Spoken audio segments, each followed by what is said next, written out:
Bonjour à tous, ravi de vous retrouver pour ce Morning Echo du lundi 15 juin 2020. La photo du jour est bien celle de Carmen Reinhardt, c'est la nouvelle chef économiste de la Banque mondiale. Elle est spécialiste des crises et on lui souhaite bonne chance car l'institution internationale aura fort à faire, surtout pour aider les pays en voie de développement suite à cette crise du coronavirus.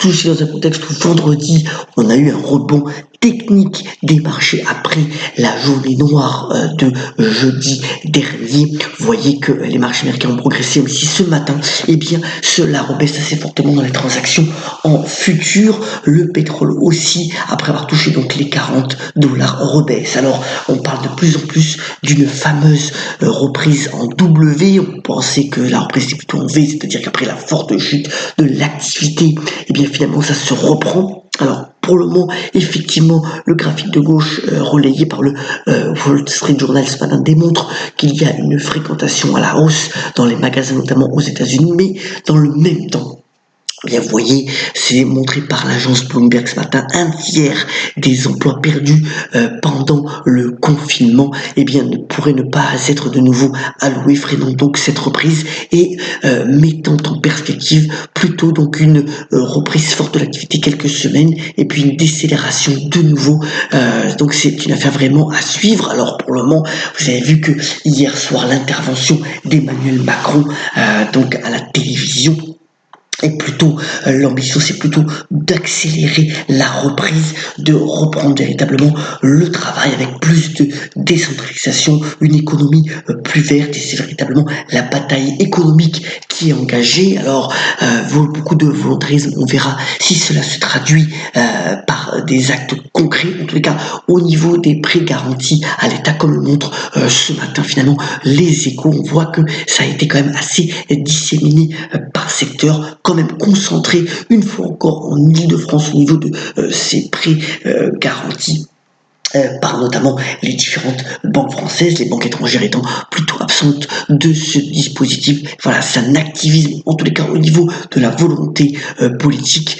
On espère que véritablement l'économie française va se reprendre. Ça a été une des plus touchées par le Covid-19. Et là aussi, on verra si les prochaines semaines et surtout la rentrée avec notamment un plan de relance permettent donc de vivifier l'économie française. Alors, je vous ai mis comme d'habitude, on est lundi, le calendrier de la semaine marqué encore une fois bien par des interventions de Jérôme Powell, le patron de la Banque centrale américaine, qui viendra au Congrès et devant la Chambre des représentants mardi et mercredi, celui qu'on appelle malheureusement le rose. C'est difficile de lui tirer un sourire, va faire encore un état de ses prévisions économiques et ça aurait certainement une influence sur les marchés. Pas mal de chiffres économiques au niveau de l'activité des entreprises, ça se réduit, on arrive véritablement au bout de la fin de présentation des résultats des entreprises pour le premier trimestre. On a noté quand même Oracle mardi.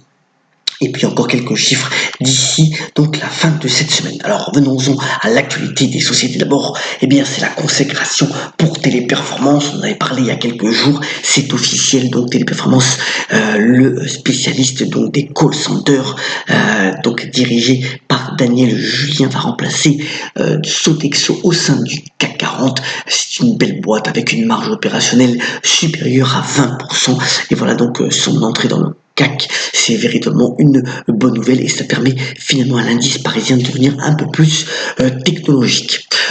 Au niveau de l'activité internationale, alors 2 points. D'abord, JD.com, qui est un site e-commerce assez important sur le marché chinois, va faire comme Alibaba, il va se coter lui aussi sur la bourse de Hong Kong pour élargir finalement son assiette d'investisseurs. Alors c'est un site qui marche bien, qui est déjà rentable. Et puis American Express, malgré les tensions entre les États-Unis et la Chine qui ont été renouvelées ces dernières semaines, va pouvoir opérer en Chine, va pouvoir faire des transactions en yuan et c'est plutôt donc une bonne nouvelle pour donc le spécialiste de la carte de crédit American Express, qui va pouvoir donc augmenter son potentiel de croissance.